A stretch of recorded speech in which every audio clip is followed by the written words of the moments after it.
边看王者边听小说，苏哲王者荣耀，夜黑语注。第543章，中计了。扁鹊、橘右京、刘邦 Pick 环节虽然刚进行到一半 ，Quake 战队的阵容已经初露端倪了。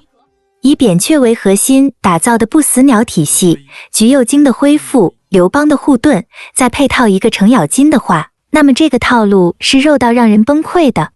一旦辅助拿了张飞，那么更是根本打不动。能够克制这套快速恢复、血量惊人的套路体系的英雄并不多，其中效率最高的当属吕布了。于是轮到 Prime 战队选人的时候 ，Lucky 直接拿下了吕布。让我来制裁他们。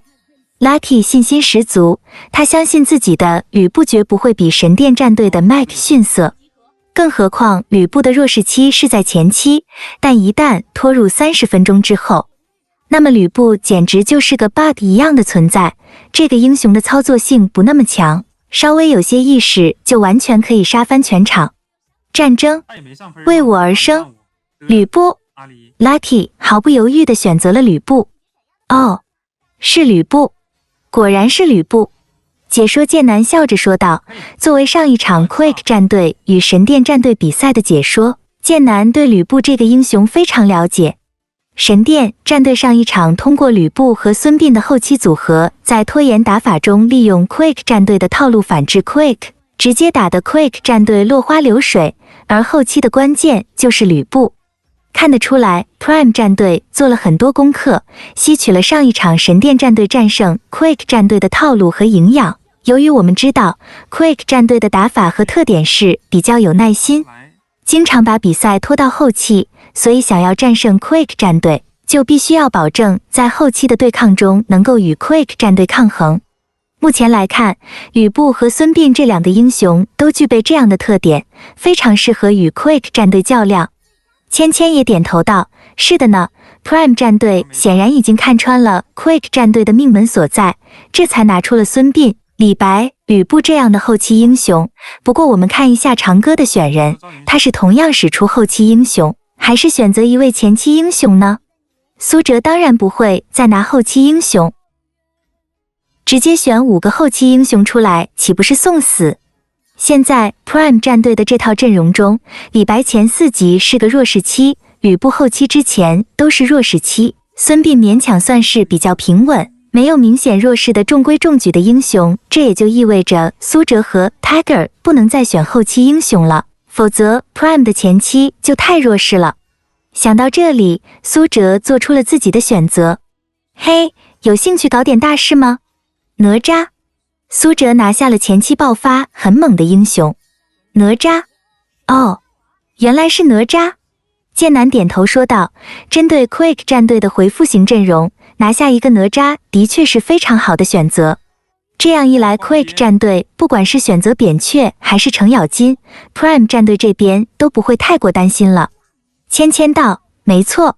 另外，哪吒还拥有着非常强大的带线能力，这对于 Prime 战队的前期牵制有着非常重要的作用。只要拖到后期，那么综合来看，眼前 Prime 战队的这套阵容是不会输的。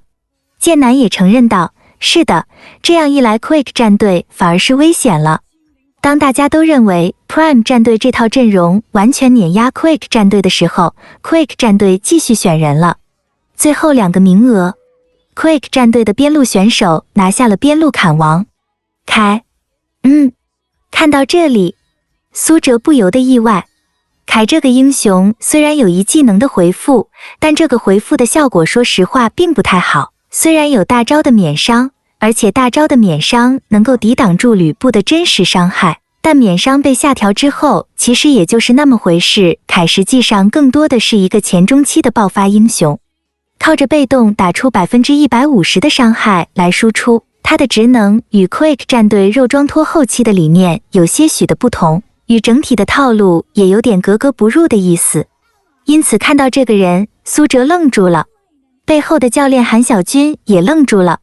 Quake 这是要搞什么？韩小军皱眉问道。苏哲摇了摇头，我不知道，我总觉得凯这个英雄选的有些奇怪。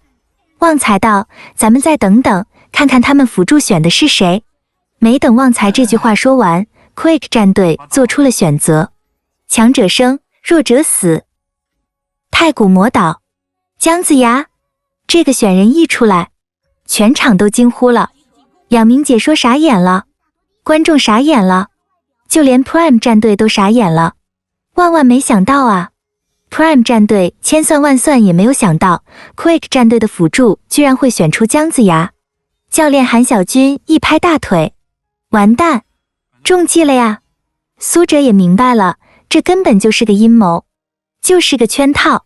Quake 战队从来都善于玩弄这些圈套，但没想到这次 Quake 战队把圈套玩到了 Ban Pick 环节上来了。纵观 Quake 战队的选人，如果只看前三个扁鹊、刘邦、橘右京，那么完全可以认为 Quake 战队还是准备打大后期，走不死鸟体系的恢复流。而事实也的确是这样的，这三个人的选择与之前 Quake 战队和神殿战队交手的时候如出一辙，无论是选人的顺序还是选人的内容都没有变过。所以观众也好，解说也罢，尤其是 Prime 战队的这些人都觉得 Quake 战队这一次肯定还是故技重施，拖入后期，再利用后期的耐心干掉 Prime 战队。但所有人都被 Quake 战队给骗了，大家忘了很重要的一点，扁鹊、橘右京和刘邦这三个人虽然很适合后期的不死鸟体系，但是他们前期的实力同样非常强悍。扁鹊、橘右京的爆发期在一级，他们两个几乎是王者峡谷中一级爆发最高的选手之二。而刘邦的爆发期在二级，二级的时候，一个二技能位移叠加一个护盾爆炸，打出的伤害效果令人心惊胆战。这三个人根本就不是后期英雄，他们都是大前期。再看 Quake 战队之后的选人，凯的爆发期同样是从一级开始，只要打出被动效果，凯在一级就是可以杀人的。而姜子牙更不用说了，前期节奏的引导者，也是前10分钟当之无愧的第一辅助。Quake 战队就是要营造出一种拖后期的假象，骗 Prime 战队不停地拿后期英雄，而一旦 Prime 战队选择了一个或者几个后期英雄， Quake 战队的阴谋就得逞了。我们直接选5个大前期，在前期就给你打崩盘，看你怎么玩。阴险 ，Quake 战队这一招实在是太阴险了。事到如今，场上2名解说也恍然大悟了。剑南也是心情复杂，颇有点被玩弄于股掌之中的感觉。明明老子才叫剑南，怎么你们 Quake 战队比我还贱？这不公平啊！哦吼吼，原来是这样。剑南深吸一口气，给观众们解释道，这次 Quake 战队玩了一个非常巧妙的心理战，让大家误以为他们要选择的是后期阵容，但实际上他们选择的却是前期阵容。5个人一出来，基本上就确定了他们的立场，5个大前期，这可要让 Prime 战队头疼了。事实也是如此， Prime 战队这一次真的头疼了。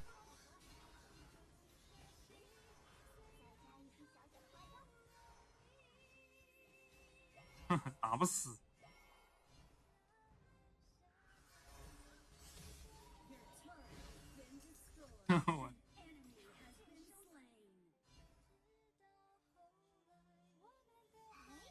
打不死啊！我靠！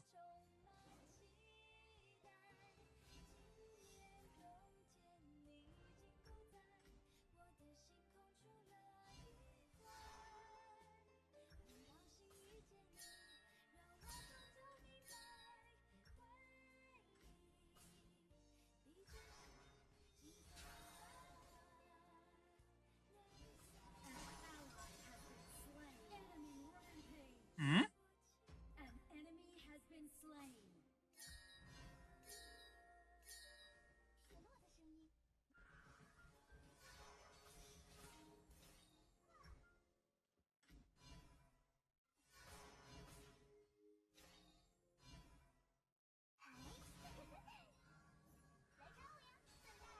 抓到了。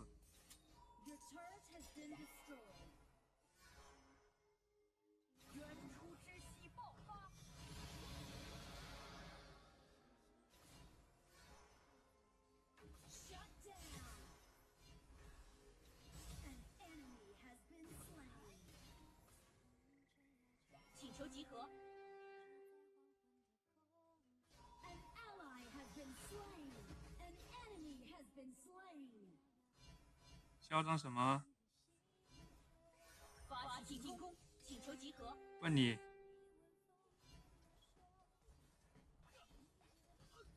小乔，你又没闪现，我根本就不怕你切我。请求集合。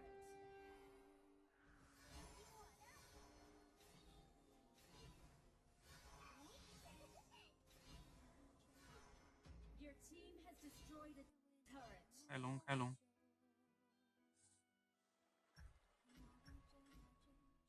An ally has been slain.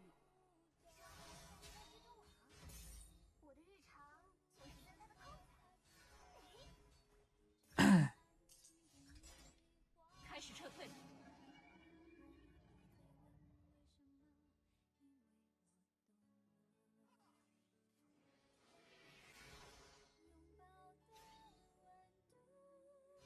什么情侣不情侣？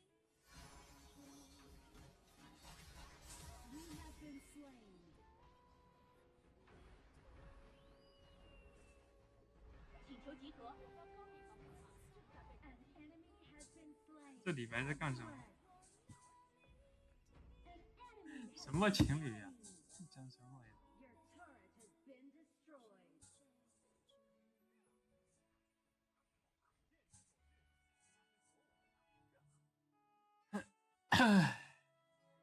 不是，集合。是钟馗说的带飞，公孙离说的不让位置，请求集合。还没有说什么。集合。进攻主宰。公孙离说的不让位置，那个钟馗说的带飞。进攻主宰。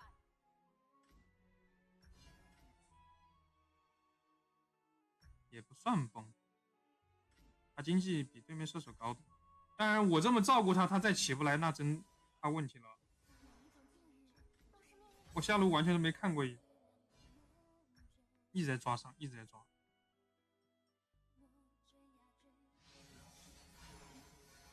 他妈的，什么配合呀！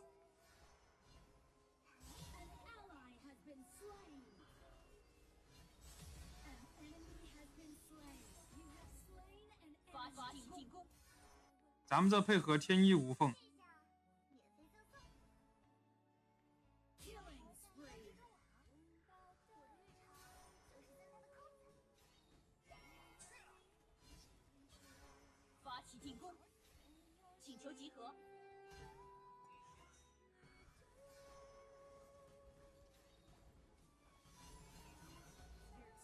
拉死你！哇！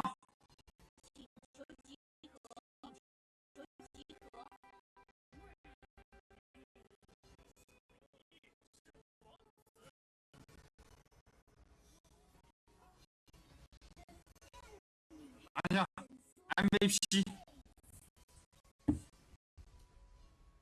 哼，小菜鸟，我的 MVP。